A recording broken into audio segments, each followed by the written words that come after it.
Liz, come sit over here. It's that, in case anything comes up, new co-chair, Liz. Okay, so, good evening, everyone. My name is Lee Cruz. Oh, I have to accept that it's okay to tape us. Welcome to the final meeting of 2022 of the Fairhaven Community Management Team. We have some house rules. Just want to remind everyone, we want to stay focused, try to do no fault problem solving. If you're typically like me and you talk a lot, take a little bit of a step back, let other people speak. If you tend to stay back a little bit, we encourage you to give your opinion. Open, honest, safe space is what we're shooting for. Listen with an open mind, believe in everyone's best intentions. Let's try to be action oriented, decide what we want, when we want it, and plan for it to happen. Fairhaven centered is what we're about. And we're going to try to start as soon as close as possible to 6 o'clock and end as close, end as quickly as possible. We do have to be out of this building at 8 p.m. Okay, so we have people joining us on Zoom. We have 19 people on Zoom, and then those of us that are here in the room.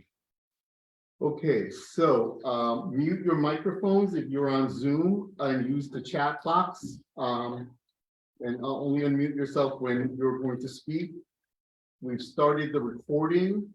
I'm going to call the meeting to order and ask the secretary to poll attendance of the executive committee. Okay, I'm confused though. Are we doing the old or the new? No, now it's the new one. Oh, it's now the new. Okay, Yeah. well, okay, so we have Liz present.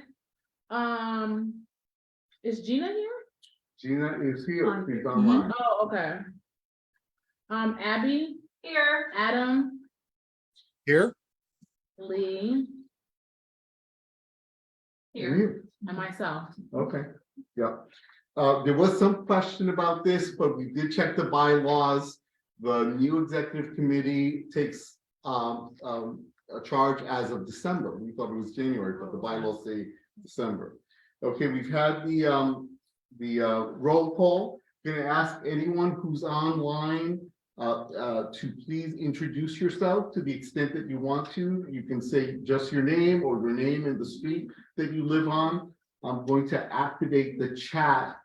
Just Here click in the the 4. room. Just click the 4. And yeah, here we go. And there we go. So there's the chat. So you can see if people have a comment or anything, you'll be able to see it as it goes on up there. Okay. Is there anyone, first let me go to the room. Is there anyone in the room for whom this is the first meeting they've ever attended of the Fairhaven Management? Anyone in the room? First time. I'm going to ask you to stand up and just say your name, just so you know who you are. Hi, I'm Jack Teets. I'm here representing Compass. Okay. So that's why it's my name. Okay, Jack, your last name again? Teams.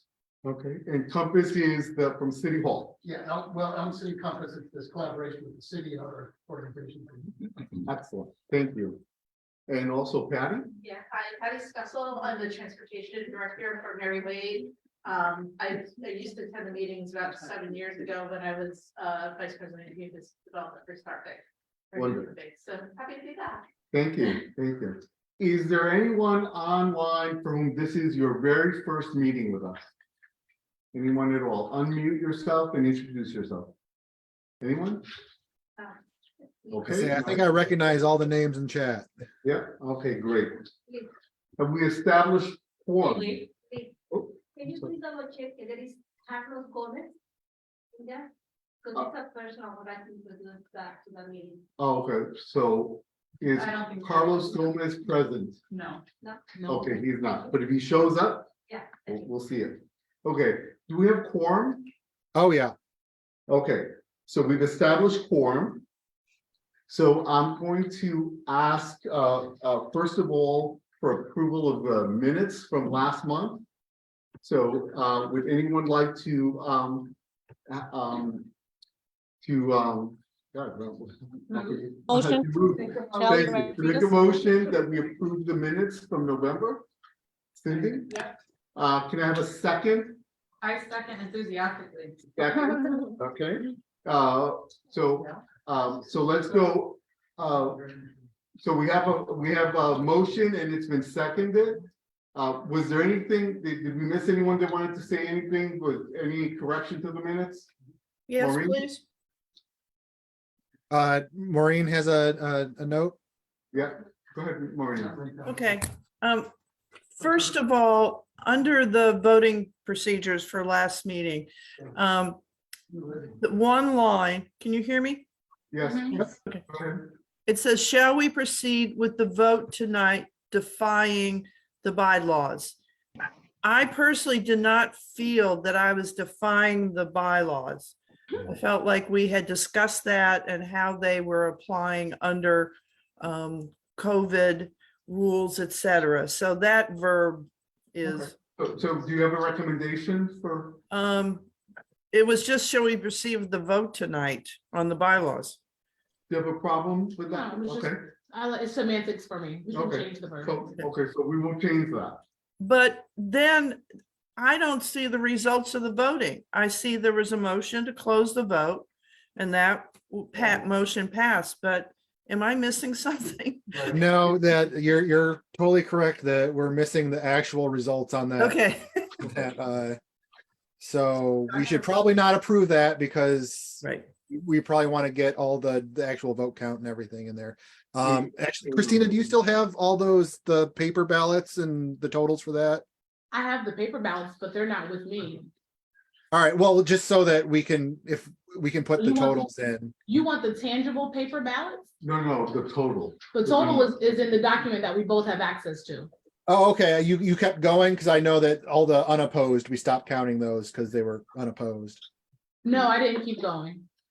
So exactly what you have is what I also have.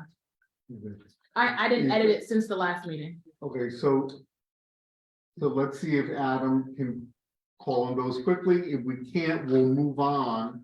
And then we'll approve the minutes at some other point. If that's something you can access quickly, Adam, let us know. If not, we'll just proceed with the rest of the meeting. Yeah, let me double, well, so it's not gonna be fully updated because I didn't add any of the online totals for because we were running low on time. I didn't get those numbers in there, so You didn't get what numbers in? You didn't get For the unopposed? yes. Yeah.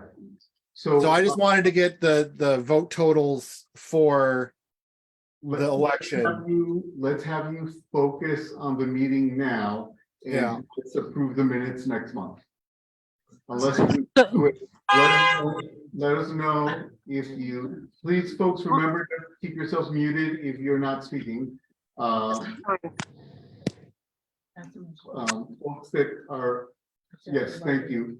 Okay, so if you can squeeze it in on the side, let us know before the end of the meeting. If not, don't sweat it.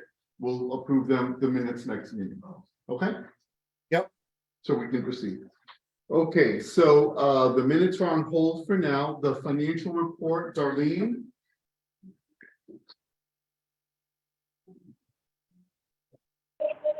Good evening, everybody. Can you hear? That the speaker is over. Okay. So the balance tonight is $4,297.78. Since last month, we had a couple of expenditures and deposits, donations. So we donated for the Thanksgiving luncheon at the senior center, $1,300. And we had a donation of $300. And we also had an expenditure, I think it was a month ago, for a fruit basket for the officer Curry, who was shot, injured in the line of duty. You all recall, I think that was in October, right? Correct. So our balance tonight is $4,297.78. Any questions or comments? Yes. I think we renewed our Zoom account, but Adam might need to submit that, right? Yeah, those are the only bills I received. I think that came through, and there's another fruit basket that we ordered for the firefighter who was not too bad. So that will come from next month, but these are the ones that went through since last month. Anybody else? Okay, thank you. Okay, thank you very much. Okay, so with the financial report out of the way, now let us go to Lieutenant Fumiati. I believe I saw him. There he is. A little bit dark, but we see you. Let me Good involve- evening, everyone. My apologies. I'm out on a scene right now at Downing and Peck Street, but I just wanted to jump on. I was in the library parking lot, but this call came in, so I wanted to come over here and assist. So I have a couple of things that I want to talk about today.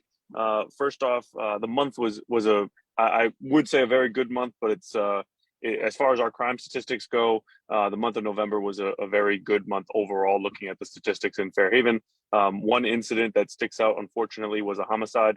That was on November 9th. That incident, November 8th. A little after 9 p.m., officers responded to the area of 282 Ferry Street, the GI package store. Officers located a 61-year-old male, Mark Papakota, of New Haven. He was deceased when officers arrived on scene. We obtained some video surveillance footage, which was posted on our social media. That's NHPD official, NHPD official on Facebook and Instagram. If you're not following us, there's a lot of information that's put out there, and we started to put out some suspect information for different incidents that are going on in the city, looking for the community's help in identifying people. There's some very good video of the incident, of which some of it has been posted online. So that's still an active investigation. We're looking for any information that anyone has around that particular incident. On Monday, this past week, officers were in the area of Grand and Poplar. They received information. Some of our plainclothes and shooting task force officers received information that there was an individual who was a convicted felon who was in possession of a firearm. Our plainclothes units and some patrol officers were able to conduct a stop on that individual at the Grand Cafe parking lot. When the individual exited his vehicle, there was a firearm on the floorboard. It was well, we've talked about it a little bit from time to time, but it was a polymer, which is a plastic, type of plastic ghost gun with an extended magazine. That person was taken into custody without incident. And also, unfortunately, on Monday, 5 of our officers were arrested. And so I just wanted to briefly mention that if nobody had heard about that, as a result of their actions during the Randy Cox arrest and processing down in our detention center, 5 of our officers were arrested and charged. I believe they were charged by the Connecticut State Police. Just if that's a topic that anybody was interested in talking about, I'd be happy to have that conversation with all of you. It's a tough thing to see officers arrested, but it's also a very tough thing to see what happened to Mr. Cox. So that's a conversation we all could have at some point if you're interested. Otherwise, things in Fairhaven have been going very well. The walking beats have been very well received on Grand Avenue. We've increased a little bit of presence up on Clinton Avenue. Our motor vehicle enforcement skyrocketed from last month to this month, almost doubling. And we've seen some really good results in deterring a lot of the crime that's been happening. Our burglaries are almost non-existent. Robberies are very low. So overall, crime is looking very good in Fairhaven right now. That's pretty much all I have for everyone. If there's anything you need, I'll put my phone number and my email as usual in the chat. And unless anybody has any questions, I'm all set. Okay. Questions first in the room? I am. Yeah, Claudia, please stand up and come closer. I just wanna still waiting, they would need to talk, and I've been texting you.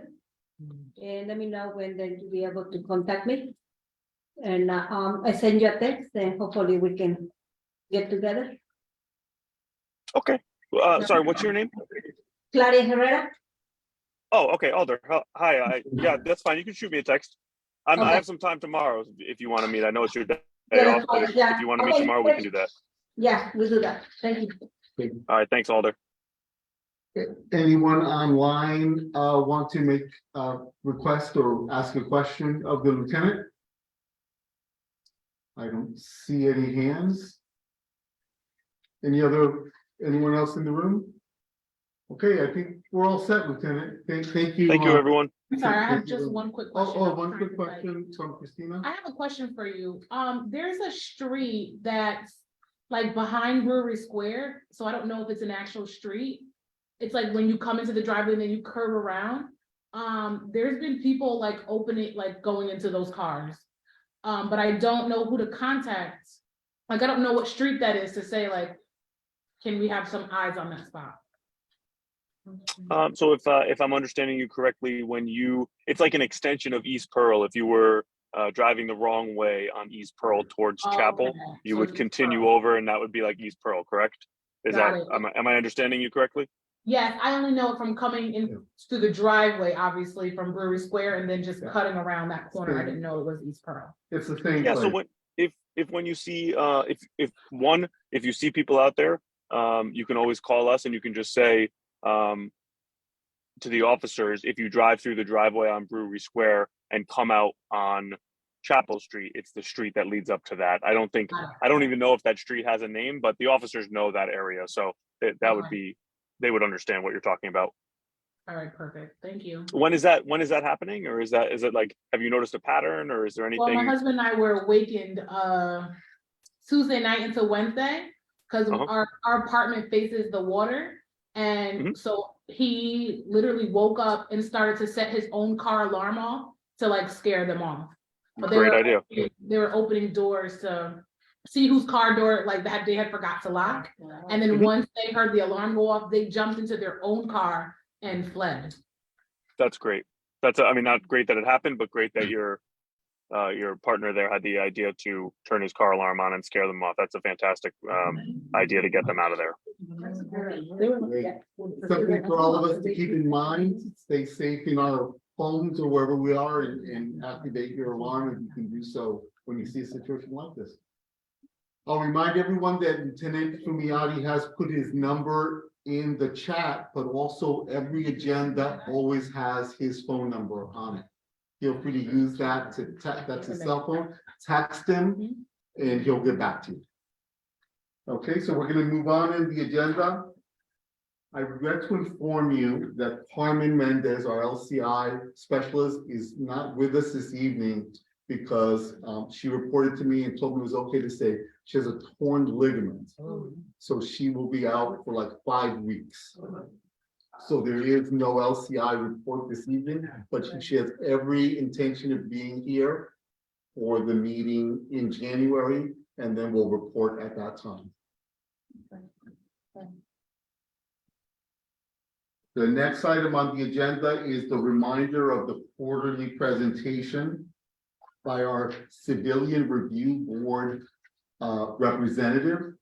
His name is Jawan Carter, and the Civilian Review Board is the board that reviews any incidences that involve the way a police officer has treated a resident of New Haven. I have confirmed with Jawan that he will be with us at the meeting in January. So he will be with us at the next meeting. Economic development update. I saw Kathleen. Please unmute yourself. Oh, there you are. Hi, everyone. Yep, I'm here. I do have two things LCI related.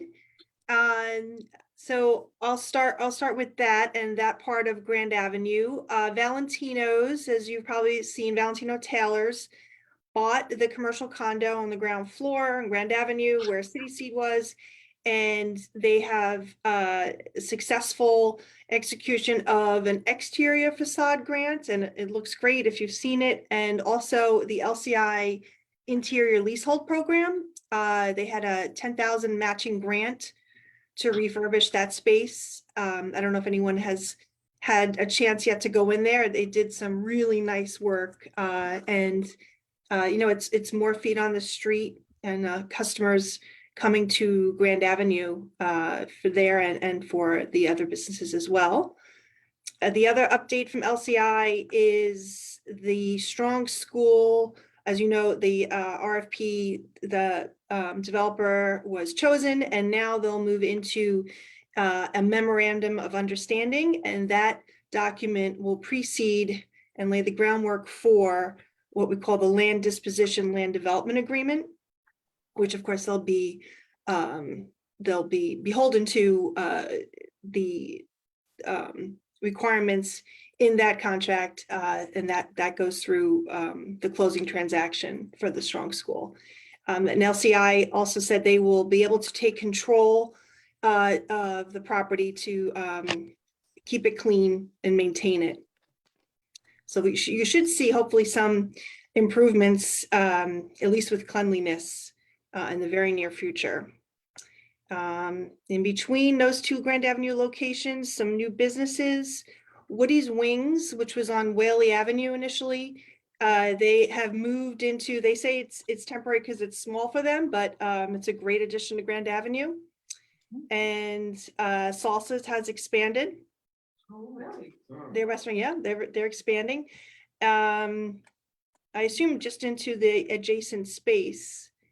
Correct. And then Mike Piscatelli also said there's another business, Azteca, which I believe is a cafe. Ice So cream. welcome to Ice them. And I'm Yeah, sorry. Good. cleaning and and- organizing and getting her lunch ready. Also, management team. Okay, great. Also, Economic Development wants to thank Giovanna Maldonado. I don't think she's on the call, but so everyone knows, Giovanna represented Grand Avenue at a citywide kickoff to holiday shopping local, Small Business Saturday that took place a week and a day ago in Westville at Bloom. But we had different neighborhoods talk about their neighborhood and shopping there, and she did a great job representing Grand Avenue. So we want to thank her for that. And if anyone has any questions for me, I think that those are all my updates. Thank you. I see a question from Sally, and then I'll come back to Snow. Sally, go ahead. I'm sorry, Mary Ann. We probably have the same question, actually. They both had their hands raised. Hi Kathleen, can you provide an update on the gigantic project? And we haven't heard anything for quite a while. Thanks. Yes, I don't think there is an update. Is it gonna happen? I don't have any information that it won't. Okay, They're still meeting and moving toward, whatever their agreement is. So they were in MOU stage. So again, I know they're also using another space. Oh gosh. Shelton. Shelton? No, oh no, but in New Haven. Oh, They're renting, I want to say it's on Hamilton Street.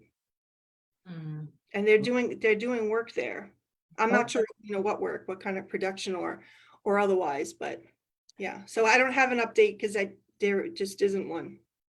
okay, Kathleen, Kathleen, could we ask you if you could ask whoever is the point person with them to give you any updated information for our January course. meeting? Great, thank you.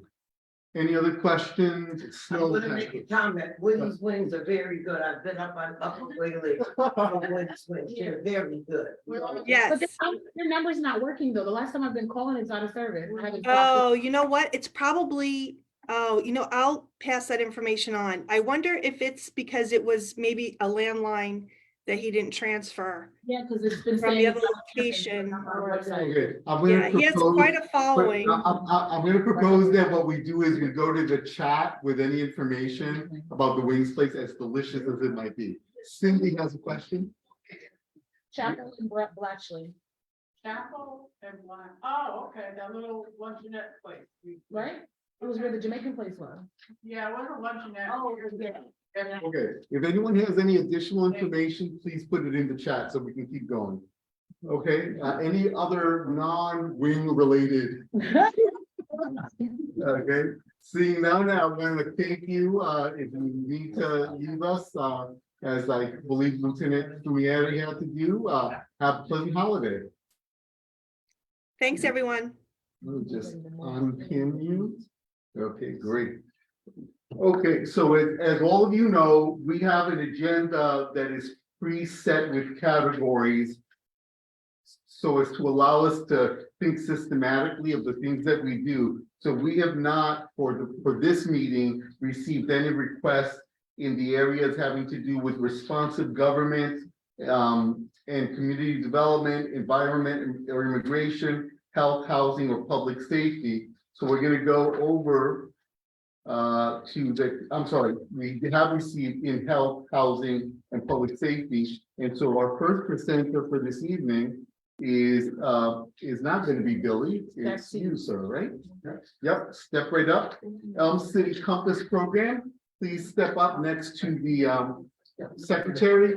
Please note that you're speaking, no, if you would stay over there just so that people can see you. Well, then I can't see the slides, so I think Oh, that way I okay, can look at the okay. slides, look at folks and. Okay, I believe people can see you, and then the microphone is right there. Yeah, great. Okay. Great, thanks for having us here. I also want to acknowledge one of our community advisory board members for Elm City Compass, Ana Paula Juarez, who lives in Fairhaven, and so Ana will also be able to answer questions if at the end. So I'm going to be usually forward the slides, so this will be going pretty quickly to advance the slides. Elm City Compass, you may have heard of it.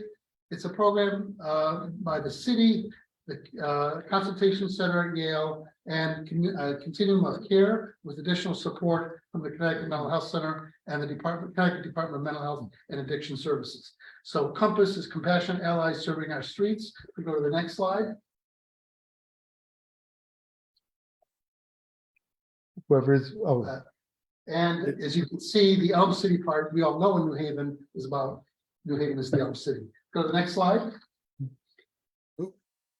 So what just, yeah, so the leadership team is myself and Derek Gordon from the Consultation Center and John Levinek and Jennifer Vargas from Continuum of Care. One of us or two of us come out to community management team meetings to present on a regular basis, as well as to other groups. Next slide.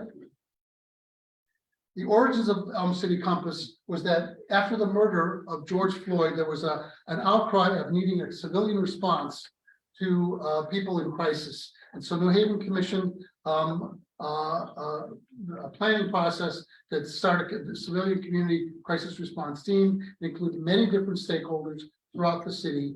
The Program for Recovery and Community Health at Yale and the Consultation Center, both part of the Connecticut Mental Health Center. They led that planning process, and there was other input by the CMHC Mobile Crisis Team and Communicare. Next slide.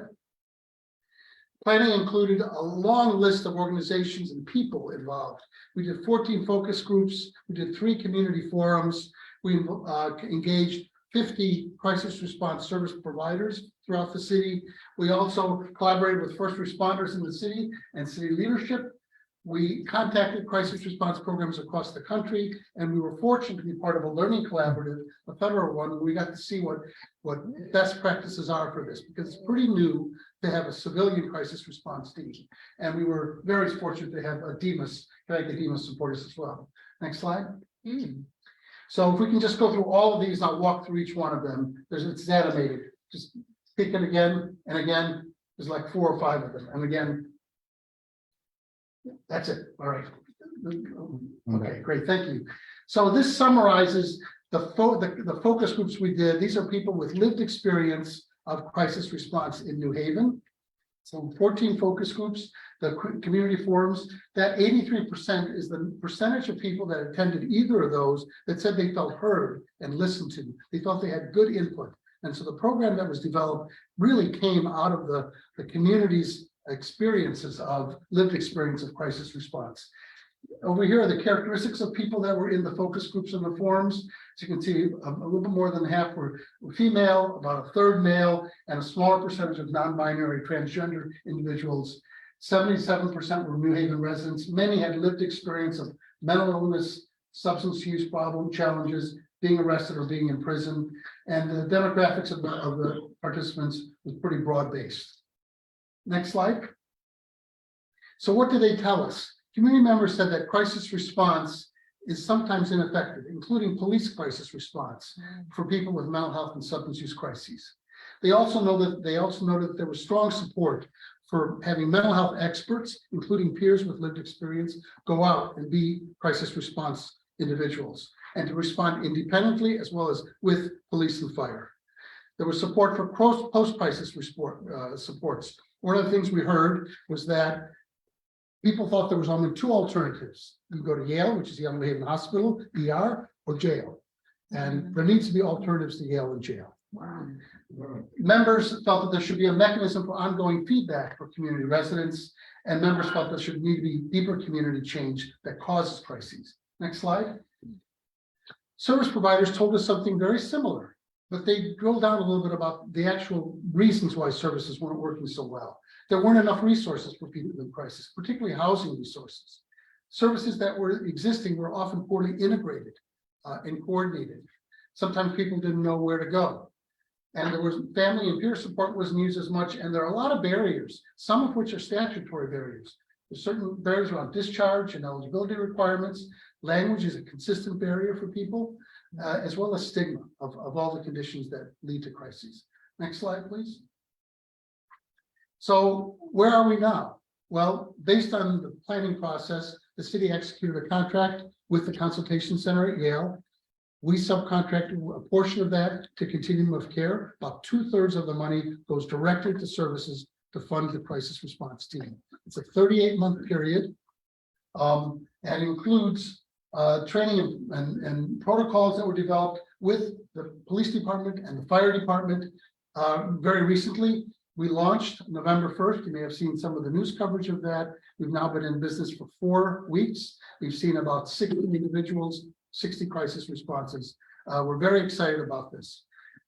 There's other things that we've been doing though before the team launched. There's a community advisory board. One of the very best parts of Compass is the 21 members that are New Haven residents from all over the city that are community advisory board members. More than half have some lived experience of mental illness, addiction, or homelessness. We're also working with service providers. In 2 weeks, we have a meeting with service leaders in New Haven. In January, we'll have a meeting with clergy. We'll also have a meeting with advocacy organizations, and we hope to reach out to businesses as well, so that the broader community has a stake in addressing the issue of crisis response. We also are doing an evaluation. We started that, and we have a dashboard that collects ongoing data. Next slide, please. So as you can see, Compass is more than a team. The foundation of everything is the crisis response team, but it's a bigger piece than that. It has 4 goals. One is the team to respond to 911 calls or through outreach. Another is to help support, enhance the service system that includes everyone, including clergy and other advocacy organizations.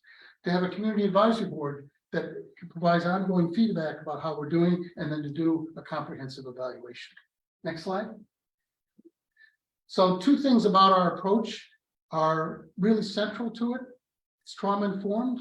So we recognize that realize that trauma can cause certain challenges for people, recognize that it has certain specific signs and symptoms. We have to respond in a way that take both of those into account. And we have to do what we can to prevent re-traumatization. That's a key thing. Next slide, please. And the second piece is peers. Important that people with lived experience to be a member of the team. So we have a social worker and a peer who goes out in a van and intervenes with people in crisis. Next slide. So I just want to show a few slides about what we're doing actually. You can go to the next slide. This is pictures from our launch. 2 community advisory board members presented as well at the launch on November 1st on the green. That's the van over there. Next slide. In order to do this, the police had to issue a special order so that police could work as first responders in collaboration with a civilian crisis team, and fire had to issue a memorandum to make that happen, and that took place. Next slide. So this is what's happening now. We have 1 team now from 10 a.m. to 6 p.m., 7 days per week. We're going to have 2 teams in July that goes from 8 o'clock to midnight. And then finally in the following July, we'll decide whether it's 24/7 based on the data with the city, or we'll have some overlapping teams during peak periods. It's 7 days a week, and we follow up every call 2 days later, and then we're starting now the 30-day follow-ups. Next slide, please. So we do 2 kinds of responses. One is that fire or police go out on the scene, they realize this fits the Compass criteria, they call the dispatch, it's called PSAP, public service answering point. They call PSAP, they call Compass, we go out. The other is we go out in our van ourselves and we see individuals who are in crisis or maybe unhoused that we can provide support to. Next slide. So a lot of details here. On the left, you see what are called PSAP dispatch codes. This is in the book of codes that people call in with what is called, what PSAP calls psychologically abnormal behavior, emotionally disturbed, or was suicidal. Those are kinds of calls that we can participate in, that the police or fire call us to support them on. People who are intoxicated, a death notification. Sometimes people have an untimely death, perhaps due to an overdose. Family member is distraught, and having someone to be able to come out and support them is important. And the other two are not so much in the PSAP codes, but they emerge when you're in the community. People in need of resources, they're sleeping outdoors, or they need support because of a particular mental health challenge, or a child is on the scene if the parent is taken into custody. We try to support them as well. Next slide. These are just two scenarios that we used when we did training with all the police and fire. One is a person who's very agitated on the street. We try to ensure that officers respond in a way that takes the mental health side of that into account. And the other is someone who's sleeping outside of business, for example, these are two very common calls.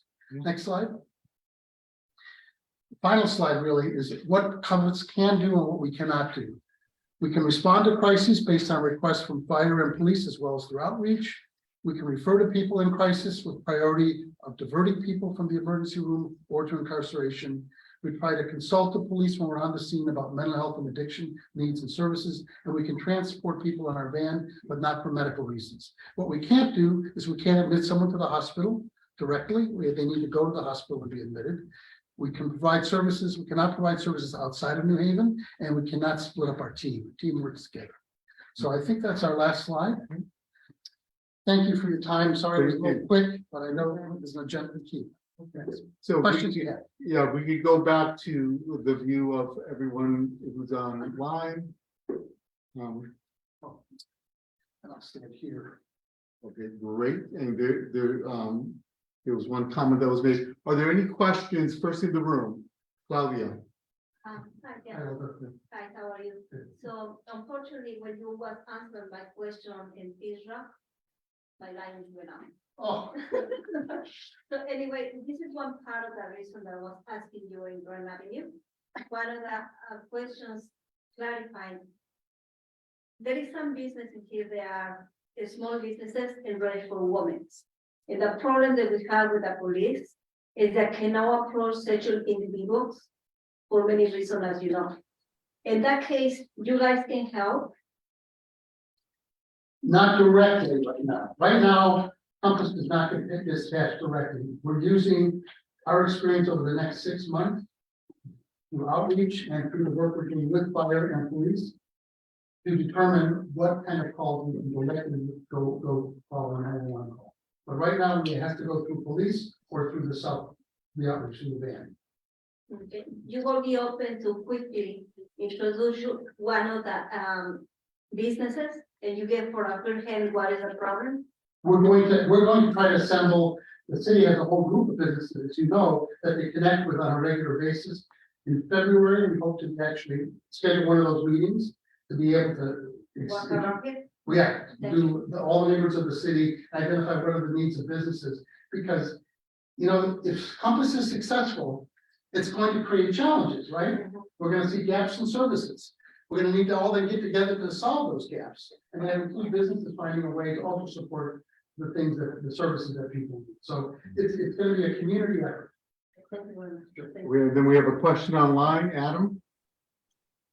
Yeah, I mean, this is kind of a sub question of the one you just answered, but so our only options currently are get you through 911 or flag down your van. Is there plans to be like a number that people can call? And if so, like when will be that implemented? Because, you know, I can see situations where it'd be nice to contact you, but I'm not going to call 911 for, you know, a Compass service in the event that 911 decides that they need to send, you know, every single, you know, police and fire and ambulance and all this kind of stuff for a thing that's just like, hey, this guy needs some help, Yeah, no, you're exactly right. So if you, for example, though, if we're hoping in 6 months, there'll be a subset of calls that we can go direct in. And we expect that to happen because both fire and police are interested in having that happen. If you do see someone on the street in trouble, you can call 911 and it's like having maybe a psychotic episode or intoxicated or causing a disturbance. You can call 911 and the more and more we do this, the more they're gonna call that, think of that as a compass call to go alongside of police. So that's for the next 6 months, but we hope by the spring, summer, we'll have direct contact for certain kinds of calls. Okay, I don't see any other, I see one more question in the room and then one more question online, Maureen. Hold on, Maureen, Abby, go ahead. Yeah, so it sounds like you guys are kind of ramping up toward connecting people with social services too. Yep, And that's kind of the vision for the future of it. housing and social services, psychosocial, people who are lonely, need to. Excuse me, get a friendship. we're asking that you step closer so people can hear you online. Yep. Housing is a big one. Psychosocial services where people want friendship networks to support each other. Those sorts of things that often lead to some substance use and other kinds of, problems that they have. Gotcha. Cool. Great. And then Maureen had a question. That'll be the last one, so we can just move on to the Yep. agenda. Maureen, go ahead. Did I understand that you were hoping to publish basic data graphs on a monthly basis? Or did I misunderstand that? Seems to me, 60 cases or calls in 1 month really speaks to the need. And we're going into the winter, which is only going to make it worse. So will that data be readily visible? We are gonna make the data available and not on a monthly basis. As I mentioned in the East Rock CMT, the 30-day follow-up is an important milestone for us. So we've learned a lot from 60 responses, but we're gonna learn a lot more from 100 responses. And to follow up individuals a month later, because we're gonna be everybody gets referred to services. And then what happens to those services? Do they fall through the cracks? And what kind of reasons are they falling through the cracks? And that's really the importance of having the system response to this. Because there's a lot of good people in New Haven that are doing good work, but it's not necessarily individuals, it's the system itself that needs to be more integrated and coordinated. And so that's what we hope to be able to do. Thank you. Thank you very much. Can I ask a quick question? Very quickly. Are you hooked up with the Community Action Agency in New Haven, Amos Smith and them? We know Amos Smith, we've worked with him in other contexts, especially the Consultation Center. Okay. The co-director for our team, Derek Gordon, has worked closely with Amos. You tell Derek, Miss Snow said hello. Okay, and he's great, so we have a strong team. Thank you. Okay, thank you very much. When we got into the conversation about the minutes, I neglected to say something that should have been said at that time, and I apologize for this. We know already from an email communication that that the Safe Streets Coalition wanted to present this evening. They had a conflict come up and they will not be able to present. So we will not have that presentation. It will be tabled until next month. Coincidental to that, we did get a request from the Mary Wade home because there's a time-sensitive issue that requires that we provide support to them, a letter of support, our standard letter. So I'm gonna substitute where it says Safe Streets Coalition it's not gonna be that, it's gonna be a presentation by the Mary Wade home about a project that they have coming up. With that, I'll turn it over to David. David, will you be? Or, well, you're on mute. Thank you, Lee, and thank you for getting us on the agenda. I'm going to let Lisa begin by explaining who we're applying to and for what. And then I'll talk about the project. So thanks, David. And I reiterate, David's appreciation to the management team for squeezing us in on your agenda at such a last minute. I can appreciate, the challenges that presents. So we very much appreciate this opportunity to present. So we are requesting from the management team a letter of support for our application to the Community Investment Fund. The Community Investment Fund is a state agency, and they are funding community development projects. And I'm just going to read very quickly off of their website exactly what they do. They foster economic development in historically underserved communities across the state. They'll provide a total of up to $875 million to eligible municipalities as well as nonprofit organizations and community development corporations. So Mary Wade, as you all know, is a not-for-profit having the benefit of operating and caring for our seniors in the Fairhaven neighborhood since 1866. We're applying to the Community Investment Fund. They have a deadline of January 6th, and that's why the urgency. They review the application and then they make the recommendation to their board. The board reviews it. They make the recommendation of approved projects. It goes to the governor for approval, and then it goes to the state bonding agency for funding. We are actually requesting, we're in a planning stage right now for some capital improvements, which David's going to just speak to. But it's really the planning phase, which is the architectural fees, the engineering fees, the permits, and other ancillary expenses associated with that planning stage. So to talk about the project, David's really in the best position to do that. He lives it. Thank you. Thank you. So as you all know, we're located at the corner of Clinton and Pine, and we're endeavoring to renovate our legacy building. That's the building on the corner of Clinton Avenue and Pine Street. And it was constructed in two different periods, once in 1870 and once in 1890. So what you see on that corner is right here over my shoulder is a very his old building and historic. And so it's in need of renovations badly.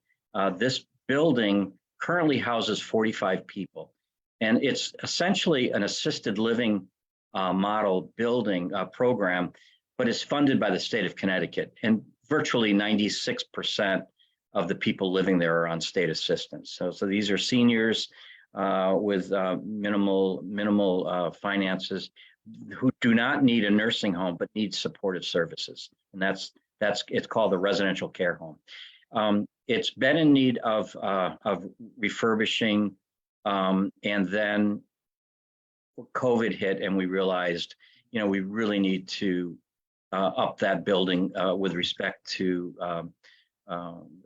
environmental health issues. For example, it currently does not have an air conditioning, central air conditioning, and so it was very challenging for us to get the air quality cleaner as a result of the lack of the air conditioning. And more of our clients, our residents that come in, have respiratory issues.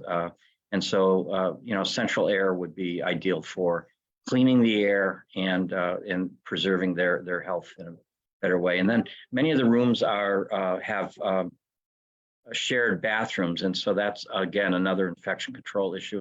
So we would like to get all of those rooms with private bathrooms, and also it's wood frame structure but very thick walls, and so we have minimal internet access, and those are just some of the key things. The whole building is, we're planning to renovate it, and we really could use these funds because we're essentially spending, we think we're going to be spending about $10 million on this renovation project. We've hired Spiegel's Architect, a local architectural firm that does a lot of work here with historic buildings in New Haven, and Larry Stewart, who is our owner's representative, and they've been kind of guiding us through the maze of departments. For example, we're working with the Department of Public Health, and we're working with SHPO, and obviously there's conflicts between the two requirements, and so we're working through all of those programs. So we're really at and then our next, what we'd like to get done next is we do have some schematic designs, and so we're going to get a price, figure out what that cost will be. So we're currently interviewing construction companies to do that part of the project. And the last thing I think is we will be trying. Our plan would be to add rooms to this very large attic that we have, and they'll be put mainly on the back side of the building, so that the front of the building will not, as it looks today, will not be changed. So, and then we think we could put 5 or 6 new rooms up there. So we will be increasing. I can't recall now. I think we're going to be increasing 6 or 7 units. So there'll be 50 or 53 somewhere in there. That we hope we can get that in that building. So we're not really increasing revenue significantly, and so the funds that we are that are needed to make this project work is we have to find funds that we don't have to pay back for. And we have currently raised in mostly the silent phase of the capital campaign, we've raised about just shy under $2 million thus far. We're very pleased with that. It's the first capital campaign that I've been involved with at Mary Wade's in 40 years. So very pleased with the response of people that are close to us and their confidence in our ability to put this project together. So do I have any questions about it? Thank you, David. Are there any questions about this project in the room? We are going to be asked to vote in a moment. I'm going to ask Adam to explain how that's going to happen online, and then I'll explain how it's going to happen in the room. But any questions first on in the room about the project? Is it clear to people? No, just Question? how we can help, or what is given information. Okay. What is gonna happen? Okay, so how can we help? Before you answer that, are there any questions online? I don't see any questions.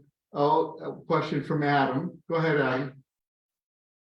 Whoop, you're on mute for some reason. Oh, we can't hear you, Adam. Yeah, sorry, language and timing questions. So we can do that.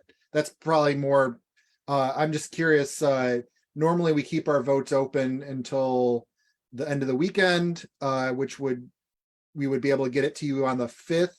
And it's due on the 6th, so I don't know if that's, or if we need to close the vote earlier. Adam, January 6th is the deadline. January. Oh, January. well then the weekend's fine. Okay, so a quick word about how people can help other than us giving a letter of support if it's voted through. Quick word about that, David? I'm sorry, I'm sorry, I missed it. What's the question? The question is, how can we help other than a letter of support for the management team? Is there anything an individual can do? Can individuals donate? Can they get their friends? What else? Yes, we'd love to accept a donation from our neighbors, which is a sign of support, in any denomination. If you're really interested in a naming opportunity, we have those as well, and Lisa's been working on that. And in this meeting that we will be approaching for a letter, Dr. Lagarde is one of them, and so we'll hopefully be able to get a letter of support from another significant leader in Fairhaven. So, is there anything else? We're part of the community, and that building is a significant staple on that corner, and it doesn't make financial financial sense for us to do this. So to raise the funds is really the only way that, this project's going to get going. Okay. I would, thank you, David. Lee, I would just add another way that our management team could assist us and members of the management team is we would love to hear from you about personally how you feel Mary Wade's presence and commitment to the community has what you personally feel about it and how it's impacted you and the neighborhood and where you live. We'd Yeah, love to get that. that's a requirement of this grant program is the impact, the effects that this project will have on people who live in Fairhaven. So not only people that are living with us, but our neighbors who, want to see this building preserved. Please put an email address in the minutes so that we can share, I'm sorry, in the chat. We can share it out here and we'll share it out in the minutes. And that's where people will write to send you those statements, okay? Thank you. Adam, can you explain to people, remind people online how they can vote? And then I will follow that up by telling people how they can vote when they're here in the room, if they don't choose to go later on to vote online, which is an option for people that are in the room. Go ahead. Right. So I just stuck the link in the chat. It'll be in the follow-up email after this meeting as well in the agenda or minutes. So I'm gonna share my screen just real quick. And so basically you'll just get this very quick form. You're actually gonna get a second different form tonight as well. But this is the only vote. And so basically you just have to write your name so that we can make sure that you're a voting member. And then you can say yes, no, or abstain to supporting this. Shall we issue a letter of support to the Mary Wade home in support of this funding for renovations? If you are in person, I'm going to step on Lee's toes a bit. If you're in person, you can deliver your vote directly to Christine, or you can vote with this same link. Like I said, it's going to be sent out to everyone. So if you want time to think on it or whatever, the deadline is 11:59, so midnight on Sunday night. So by the end of the weekend, please vote. And then we'll tally up all the votes and we'll issue our letter of support or not, depending on how the community votes. The only thing I was going to add to what Adam said, thank you for, no, that's perfect. So if you are a voting member, I'm going to ask Abby if she could help me with this. Raise your hand and Abby will hand you a stick'em. And you can go online, but if you don't want to go online, you want to take care of it. What you need to write on here is your name, right? And then that will be checked by these powers right here that you're a member. And then you can write yes, no, or abstain. Those are your options, yes, no, or abstain. And then you can just take care of it tonight and you're done. That paper goes to no one except directly to our reporting secretary right up here, Christine. You need not show it to anyone. You need not, just give it directly to her before you leave tonight. Okay? And then she will send that information to Adam, and then that's how we get the total. Any questions about that? For the people in the room? Okay. Okay, great. Thank you. Right, can we just clarify that if you're doing it here online, like you're not voting twice? Right. Here Right. and now. Correct. So we'll check that you're a member and we'll also check to make sure that you haven't voted online. And, we generally trust you, but we're like Ronald Reagan, we trust and we verify. Okay, with that, can we move on to the next point on the agenda? Which is announcements. Right. We're gonna get to those. Thank you very much, David, and Thank you.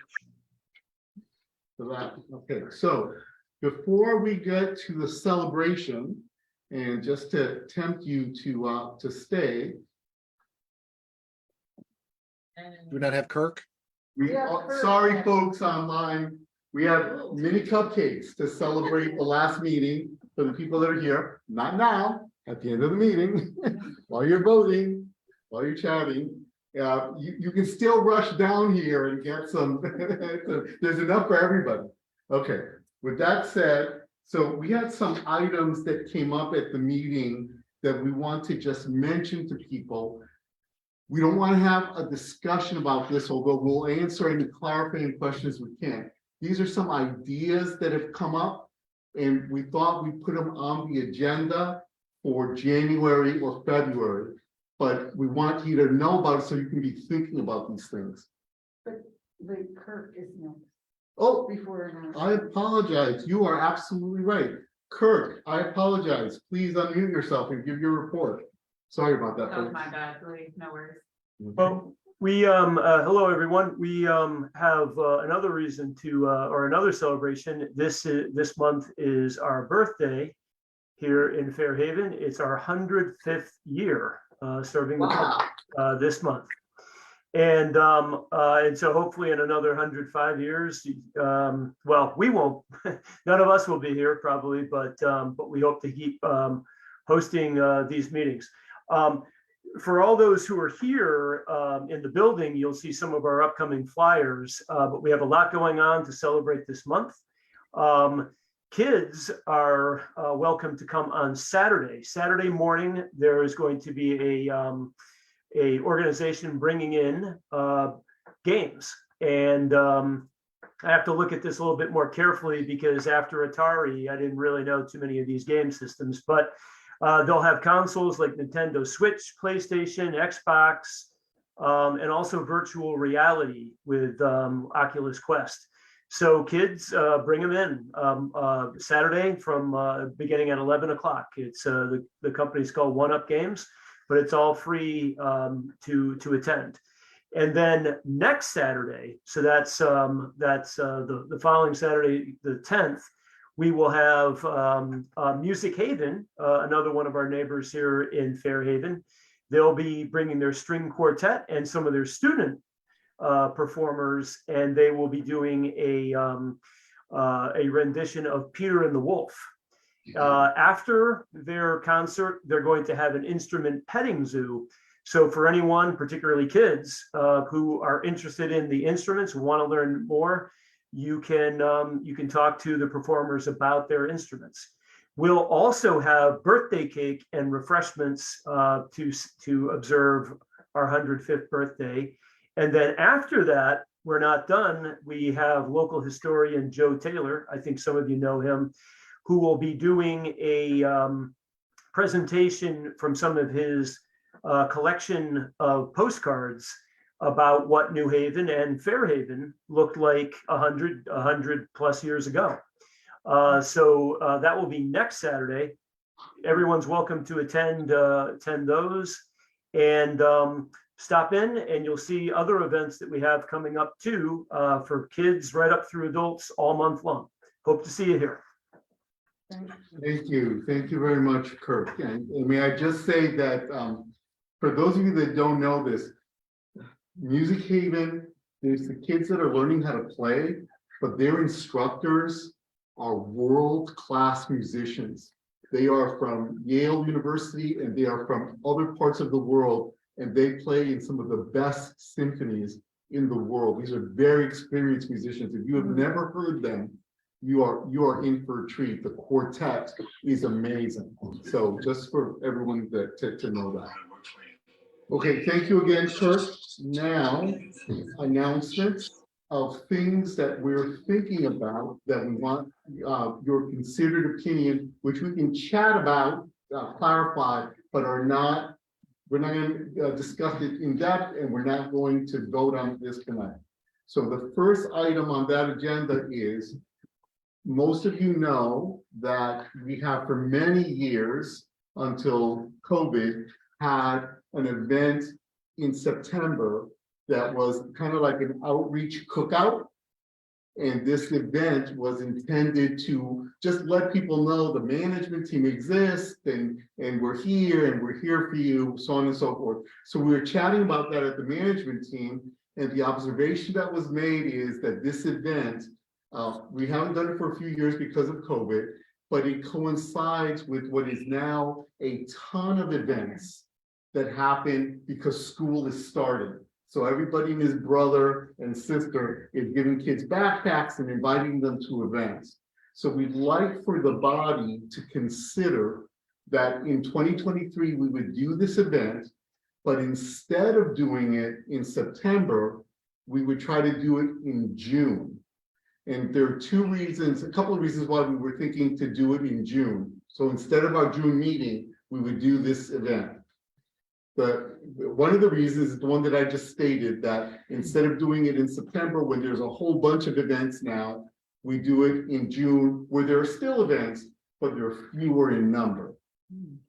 And the second reason we thought it'd be good is it's more likely that if someone hears about the management team and they're thinking, oh, I want to get involved in that, I'm new to the neighborhood, whatever, we're more likely to get them to come during the warmer months where it's light longer in the evening than to have them start in September, and then it starts getting darker and darker.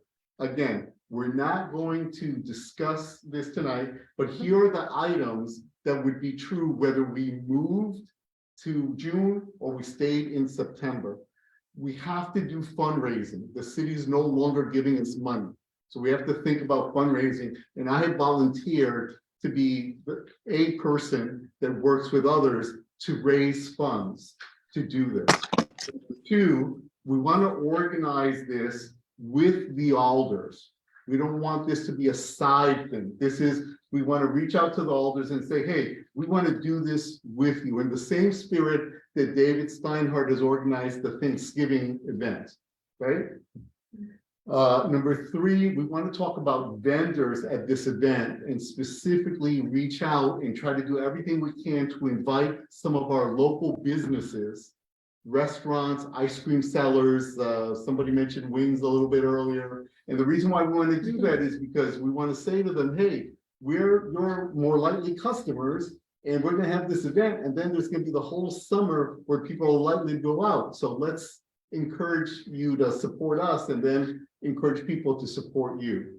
And then the final thing is actually the most important. The whole purpose of this event really is outreach. It's to say the management team is here. It's your management team. If you live in Fairhaven, we want you to connect with us.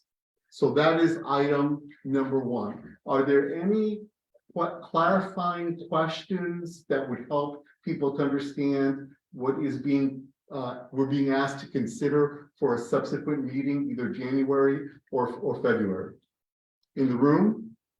No, where is gonna be, in here in the library or where? That's a good question. The question was asked, where is it going to be? We have historically done it in the playground of Fame, used to be Columbus School, Fame, and we did it there partly because it's centrally located and partly because we used to meet at the police substation. But it doesn't have to be there. That's something that we could talk about. The benefit of Fame is its centrality. It's kind of like in the neutral center. Yes. Now, in the past, Yeah. we've done our picnics. Yeah. Would there still be free food, or would the vendors be the ones that the residents would be purchasing the foods from the vendors? That's an excellent question, and we don't know the answer to that yet. It depends how the fundraising goes and how much the food costs. Yeah. So we don't know, but that's something that I think it's worth making an effort to reach out both to buy locally whenever we can and to ask the vendors, what's the best you can do. We're not going to ask. I work with restaurants all the time. Some of you know I do delegations. Always pay for the food. These businesses work on very small margins, but they might be able to do something to help us. So that's a conversation. Anyone online have a question or a comment? You can put it in the chat, or you can just unmute yourself. Okay, I don't see anyone online. Oh, another Claudia. Yeah, just want to reinforce about the location, because as you remember, I the one who introduced the art and ideas and used to be Christopher Columbus. But with this event, what would be very good idea, don't focus on in what area, The idea is make that focus invitation in all that areas, in different schools.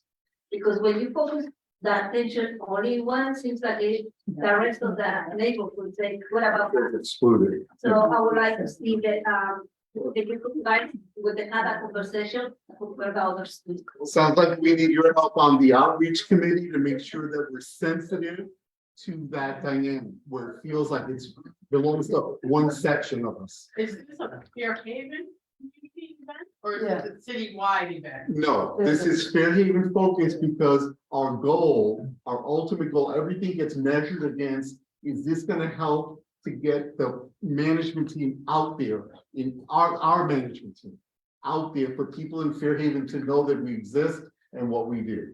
At the same time, in the past, we've had nonprofits, the Mary Wade Home, the Fairhaven Health Center, the library have set up tables and we welcome that. But what's at the core of it is we are one community and this is the opportunity for you to learn about it just in time for you to be able to come to the meetings and feel safe. It's light until late in the evening, et cetera, et cetera, et cetera. Okay, I don't see any other questions. Second, There's one in chat from Ruby. Are we brainstorming or are we just kind of putting things out there? And I think right now we're just kind of putting the idea into people's heads so they can start thinking of stuff.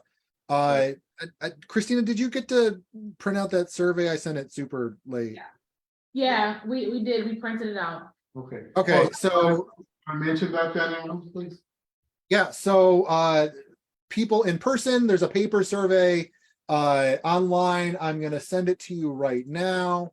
This is not a vote. I do not care if you are a voting member, not a voting member, you showed up, whatever. This is just a poll. I want to know, well, we all want to know, is this something that you'd be interested in? So I am looking for where the heck I get my links. And I'm gonna put this in the chat. And it's just, you don't have to say if you're a voting member, if you don't want to actually volunteer for anything, you're just like, no, this is dumb. I don't want this to happen. Just there's a question of like, hey, do you think we should replace the June meeting with a cookout? And just say no, and I don't even need to know your name or anything. But if you are interested, we would like, there's a whole bunch of different boxes of kind of what interests do you have? What are you strong at, weak at, whatever. Feel free to check as many as you want or as few as you want. There's a write it in section. So feel free to, if you're like, I am in a great band and I want to, have some kind of music background. Like that's not on the form, but sure. Yeah, let's do it. And then there's just, if you want to help out, give us your name, your email, your phone number so we can text you. And that's also help, please fill all those out, like the contact stuff if you want to volunteer. Even if you get the email every week or whatever, those aren't really tied to a person. It's more just like a big list that we send all the stuff out. So if you want to volunteer specifically, it's really helpful if we get your information. And I will send this Google form out in the follow-up email as well, so you'll have another chance if you can't do it tonight. You'll have another chance to fill it out online. Okay, thank you for that. Okay, the next thing that we wanted to just put out there is we'd like to spend some time from one of our upcoming meetings, some significant amount of time, not the whole meeting, but some chunk of time, talking about a strategy for diversifying the inclusivity of our meeting, separate from that outreach strategy of that event. So there's that event, but separate from that, what sort of door knocking, what sort of flyer, who's going to talk to who, where should we concentrate our efforts because we don't have a lot of representation from that part of Fairhaven. That's something to talk about. And so I can't remember if there was someone else from the executive who was going to talk a little bit more about that. Oh, I wasn't gonna talk about it, but I volunteered to. Yeah, Abby, is there anything that I missed from that? That's. Oh, yeah. Well, one thing we had discussed too was working with particular housing communities. I don't know how many of our members are from those kinds of from those institutions in our community, and that's obviously really important to us to have that kind of inclusion. And also the Spanish speaking members of our community. I think we're gonna want to brainstorm like monolingual Spanish speakers. We're gonna try to brainstorm and think about ways, and some of us have already kind of started talking about live transcription, just some ideas for how to translate these meetings in real time, and make this accessible to people who are not English speaking. So those are some ideas that we've been talking about as an executive board, but we're going to try to keep the conversation continuing, and obviously we welcome all of your input and ideas on ways that we can make the management team meetings more inclusive and better, and more representative of the entirety of Fairhaven. So yeah, that pretty much sums up, I think, where we've gotten, but we're always looking for ideas. Please email the FHCMT@gmail.com with your ideas, because we want to rely on you all, and we know you all are full of good ideas on this end. So Great, thank you very much. So we did discuss that the Housing Authority, NeighborWorks, and New Reach are three, the Housing Authority is the federal government, NeighborWorks and New Reach are nonprofits. Between those three organizations, there are hundreds and hundreds of households in Fairhaven. So should we reach out to the leadership to help us to connect our flyer and personal conversations with whatever meetings they're having? And then the second point that that Abby brought up is a really important one. Some of you may have noticed that sometimes in a meeting, you can turn on captions, and when people are talking, you can see the words written. That's done by a computer. Well, that can now be done so quickly that you can not only put the words down, it can actually translate them. So we don't know all the details yet, but we're thinking, would it be possible to have the words in Spanish at the bottom so that Spanish speakers could then at least see the words? We talked about, translators, but translators cost money, and we don't, so we're struggling with this, and we're not going to solve it tonight, but we do want to think about it. And if we decide to do something, then we'll move forward. And if we don't decide to do something, then we'll know that we at least talked about it. Any questions in the room or online about that? I don't see any. And then the third one is the bylaws subcommittee. Take it away, Adam. He's our executive committee representative. He's going to tell you who's on the committee, who volunteered, and hence are on the committee, and how it's going to work. Adam. Right. Yeah. So we had brought this up a couple months ago, and elections and all kinds of stuff happening. So I actually, come up with the problem that, our bylaws were written pre-COVID and aren't really, set up in a way that it's like, well, what if, you don't have the ability to attend a Zoom meeting? How do you do attendance for people that, might not have, internet connections or something like that? And then on the other hand, it does also still have some language in there about, you can only come to so many remote meetings per year. And it's like, well, that, that kind of, doesn't work, especially if we're intentionally making this kind of a hybrid meeting that, get as many people as we can in whatever form that they can. So I called for volunteers. So far, the committee looks like it's going to be me, Dave Weinreb, Darlene Casella, Sally Esposito, and Jose Crespo. And so we're not going to change the bylaws. We're going to look at the bylaws. We're going to make suggestions to change the bylaws. And you, the voting members, are going to be like, yeah, that's a great idea. That's a terrible idea. Yes, no, all that kind of stuff. So we will be doing that. If you have any concerns that you want us to be aware of and everything like that, please feel free to email the fairhavencmt@gmail.com.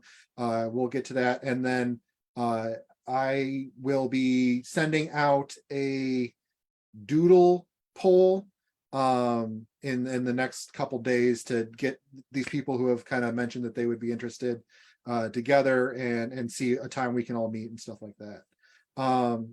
Sally, did you have a question? Yeah, I want to apologize to everybody. I didn't hear anything for a while about this committee, and I accepted another responsibility with Commission on Disabilities, so I'm going to have to withdraw from this committee. Oh, yeah, I'm sorry. Yeah, that I totally take that on myself. Like I said, I probably should have reached out a little bit sooner, but just things got. I understand. I just, but this other thing came up, in the meantime, and I said, yes, I would help. So I'm sorry. All right. So Sally was kind of our extra special legal expert. So if anyone has any kind of, I don't know if we have any other kind of lawyers in the room, but if you have, legal history advice, that's kind of vague. Probably not going to prison is legal history. So, but Adam, can I just suggest that it doesn't have to be legal necessarily, but if there's anybody that's used parliamentary procedure on any group that you're with, even high school kids do it with Future Farmers of America and the other organizations like that. So, there are other people that know procedure, and it doesn't necessarily have to be somebody with a legal background. That's perfect. Yeah, better than I. So again, feel free to, if you're here and you want to message me or speak up in the room, you can do that, or you can, think about it, email the fairhaven@cmt@gmail.com, and we'll try and get this going as soon as we can. Okay. We do want to have one more member because we want to have an odd number, even though they're going to try to work by consensus. And so if no one volunteers, we'll move forward, because again, it's not critical. The ultimate vote on everything we're talking about is going to be the body. It's not going to be this committee. But if there's someone, particularly if you have that background, that would be helpful.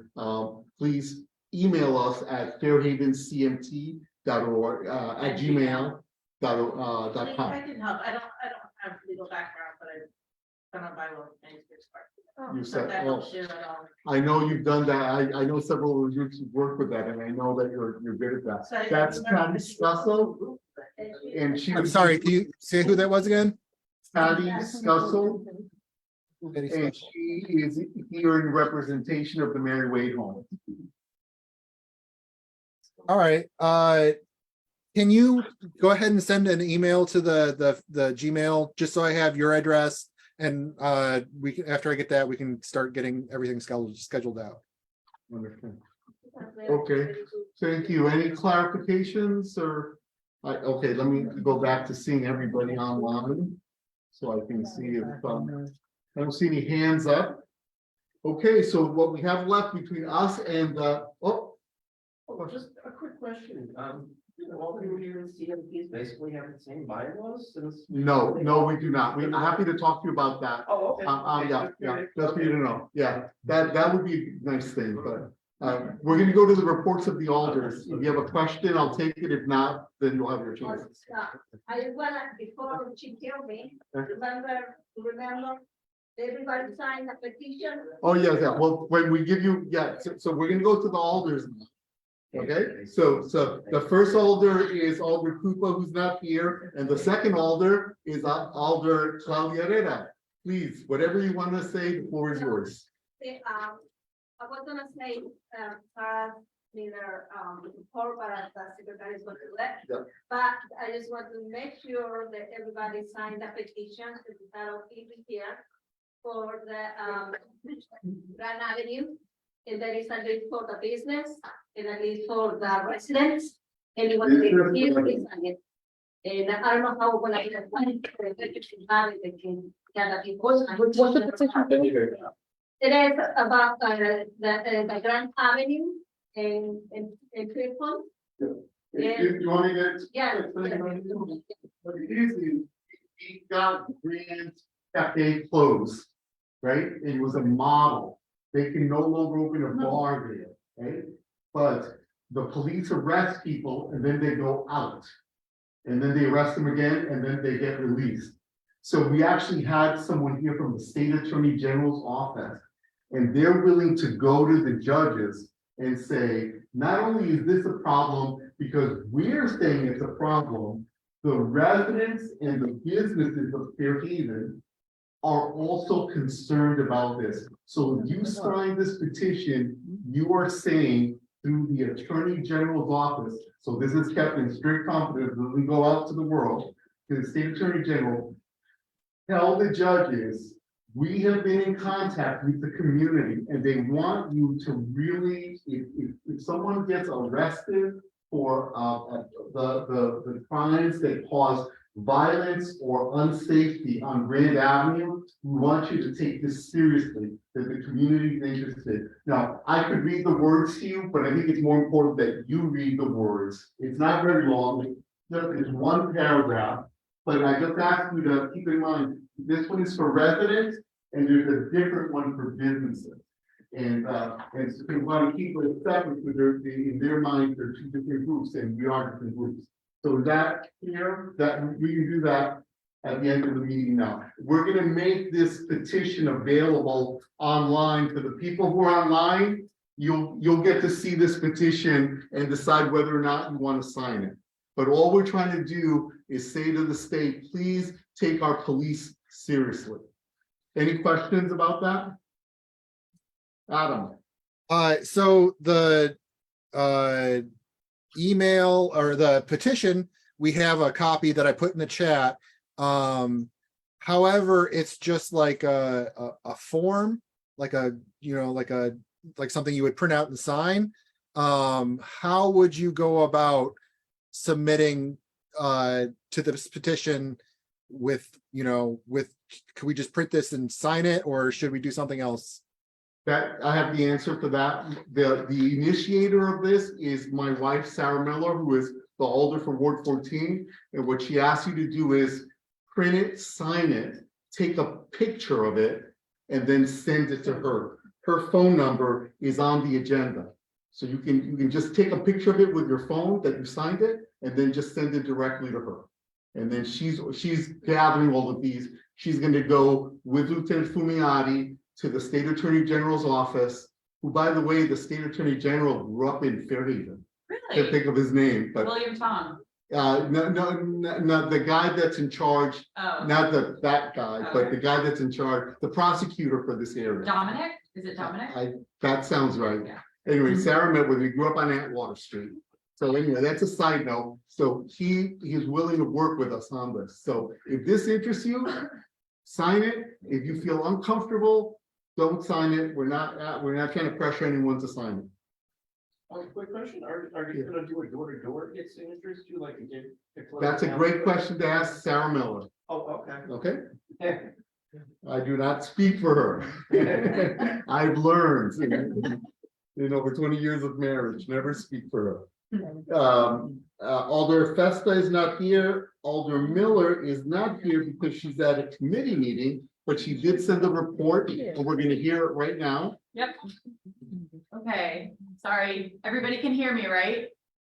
Great, okay. So Alder Miller's report, I'm about to just kind of summarize the contents. I'll send it in full in the follow-up email. But she is at a Board of Alders Health and Human Services meeting, so she can't come tonight. But a couple things. Last night, the Board of Alders Education Committee held a workshop on the superintendent search. They're searching for a new public school superintendent.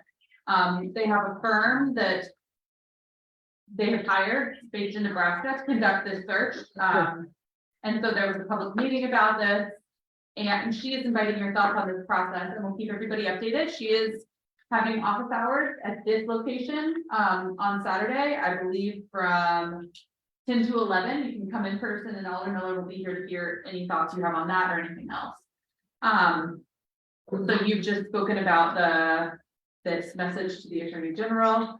I'm sorry, what day should they come? Saturday, this Saturday, yep. So you also heard about the Thanksgiving success, 125 meals were delivered, so everybody got Thanksgiving at that Hamzy Atwater Senior Center. That was fabulous. So the city of New Haven has assumed control of the Strong School, which I think Carmen would have talked about if she was here. So they are now monitoring the Strong School, and I think we did mention this. And they will manage the land until that's transferred to the developer. There's open gym at the Martinez School during the winter, Mondays, Wednesdays, and Thursdays from 5:30 to 8:30. So that's a good way to kind of keep the activity going, even though it's darker. And Sarah will be sending out, Alder Miller will be sending out a newsletter in the coming days with all this detail and that she's been working on. So that's it. Thank Can I ask thank you very much. Yes, please, very quickly. This is Sonia Ferreira. I'm also part of the committee for the education. And I just want to everybody be strongly advise that the participation, the choosing the independent is crucial. Right. Please make your vote very loud. We need to send a message very strong to the Board of Education. They cannot make a decision by themselves. Agreed. Please, everyone, I cannot just urge you now. The people that have spoke for us yesterday was heartbreaking. There were teachers, there were parents, there were everywhere in there, and we hear news that we're not happy with it. They're trying to rush the decision. Cannot be happening. And they're trying to make it in that way that is only the work. Please participate in any way you can. Thank you. Thank you very much. All, yes, quick question. The mention of the open gym Martinez School. Yeah. As you guys know, we employ a lot of people who live in this area. Is it all ages or is it limited to the ages, the students who, families who go to Martinez? I think it's for everybody. No, yeah. All New Haven Public School Yeah. students and their families. Oh, awesome. Thank you. Yeah. Okay, we have no report from Alder Santiago, no report from Alder Crespo. Just before we close out the meeting, first of all, I want to just mention, because I think it bears mentioning, the event that happened for Thanksgiving for the elderly in our community. 125 elderly people fed. Many people helped with that. Adam was there, Darlene was there, I was there. I know several people helped, but the organizers were David Steinhardt and Diane Acton. They played key roles in making this event happen, as they have for many years. So I just wanted to acknowledge that with a quick round of applause. And because we had a transition, we also want to thank both Darlene and Diane for their many years of service. So flowers have been purchased, and I can't remember which one you. Okay, and because Diane is online and not with us in person, accepting on her behalf is Miss Snow. So Miss Snow, we're gonna get that. Thank you for your many years of service. And with that, I'm gonna call for a motion to end the meeting. And that will require someone to motion it in a second. And then we are gonna get to the mini cupcakes. Sorry, folks that are online, maybe next time. I have no way to zoom you a cupcake, unfortunately. It was Zoom you a cupcake or something like that. Can I have a motion to end the meeting? I saw Darlene first, second. Yeah. It's been motioned and seconded. Thank you very much, folks online. Stay in touch, read the minutes. Happy holidays, everybody. Happy holidays to all. Take care. Everyone have a good night. Good night. Bye.